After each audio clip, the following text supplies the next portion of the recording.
Hello மக்களே, எல்லோரும் எப்படி இருக்கீங்க? It's me again. பழையன கழிதலும் புதியன புகுதலும் வழுவன கால வகையினானேன்றது நன்னூல். அதற்கேற்ப இந்த வாட்டி வந்து 2026 எலெக்ஷன் ரிசல்ட்ஸ் அமைஞ்சிருக்கு. நிறைய ஃப்ரெண்ட்ஸ் வந்து எனக்கு மெசேஜ் அனுப்பியிருக்கீங்க. தாவேக்கே ஜெயிச்சிருச்சு, விஜய் ஜெயிச்சிட்டாரு. இன்னும் ஒரு சில நண்பர்கள் வந்து ஒரு படி மேலே போய் ஆர்வ மிகுதியினால் வாணி நீ ஜெயிச்சிட்ட அப்படின்னலாம் எனக்கு மெசேஜ் அனுப்பியிருக்கீங்க. நான் என்ன நினைக்கிறேன்னா, தமிழக மக்களோட அன்பு, நம்பிக்கை, அவங்களோட சுதந்திரம், ஜனநாயகம் இதெல்லாம் தான் ஜெயிச்சிருக்கு அப்படின்னு நான் நினைக்கிறேன், மற்ற எல்லாத்தையும் விட. பொதுவாக வந்து சொல்லுவாங்க, தமிழக மக்கள் அவ்வளோ சீக்கிரத்தில் யாருக்கும் மனசில் இடம் கொடுத்துட மாட்டீங்க, அவ்வளோ சீக்கிரத்தில் யாருக்கும் அன்பு வைக்க மாட்டாங்க. பட் ஆனால் ஒன்ஸ் அன்பு வச்சுட்டாங்கன்னு சொன்னால் அது இறுதி வரைக்கும் மாறாமல் அந்த அளவு பேராதரவும் பேரன்பும் அப்படியே இருக்கும். அது வந்து நம்ம விஜய் சார் மேலே அவங்க வச்சுருக்காங்கன்றத இந்த தேர்தல் முடிவுகள் வந்து எதிரொலிக்குது.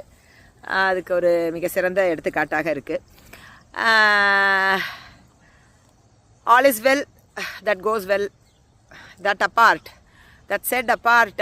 நீங்கள் பார்த்தீங்கன்னா ஒன் ஆஃப் த ஊடகத்தில் வந்து ஒரு பத்திரிகையாளர் வந்து சொல்லிகிட்டு இருந்தார், தமிழக மக்கள் வந்து ஊழலற்ற அரசியல் வேணும்னு சொல்லிட்டு ஒரு மிகப்பெரிய ஊழலை செஞ்சுட்டாங்க.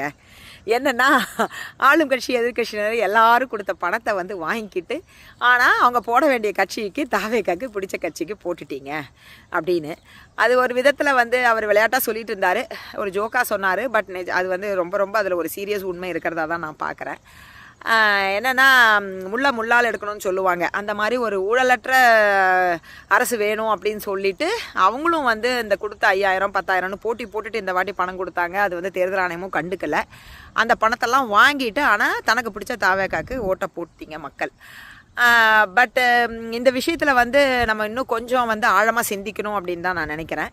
என்னென்னு கேட்டிங்கன்னா, நம்ம வந்து ஓகே, தேர்தல் முடிஞ்சுது, நம்ம ஓட்டு போட்டாச்சு, அதோடு நம்ம கடமை முடிஞ்சுது அப்படின்னு நம்ம இதை கடந்து போயிட முடியுமா, கடந்து போகலாமா அப்படின்னு நம்ம யோசிச்சு பார்க்கும்போது கண்டிப்பாக நம்ம அப்படி கடந்து போகக்கூடாது அப்படின்னு தான் எனக்கு தோணுது. ஸோ இந்த பதிவு கூட கிட்டத்தட்ட அதுக்காக தான். என்னென்னு கேட்டிங்கன்னா, தேர்தல் முடிஞ்சிருச்சு, விஜய் வந்துட்டார், தாவேக்கா ஜெயிச்சிடுச்சு, எல்லா அரசியல் தலைவர்களும் வந்து ஒரு நல்ல ஒரு எனர்ஜியோடு பார்க்க முடியுது, ஒரு பாசிட்டிவிட்டியோடு வந்து ஏதாவது ஒன்று செய்யணும், நம்ம சாதிக்கணும், மாற்றத்தை கொண்டு வரணும் அப்படின்னு நிறையா இளைய தலைவர்கள் வேறு, நிறைய பெண்கள், இந்த மாதிரி கிட்டத்தட்ட நிறையா வந்து இந்த வாட்டி வந்து மாற்றங்கள் நடந்திருக்கு அமைச்சரவையிலேயே, அப்படி தான் சொல்லணும். ஐ திங்க் சிஎம்ஏ நம்ம விஜய் சாரே 52ஓ 53ஓ தான், யங்கஸ்ட் சிஎம் தான். ஸோ அந்த வகையில் வந்து நிறைய நல்ல ஒரு ஆக்கப்பூர்வமான சக்திகள்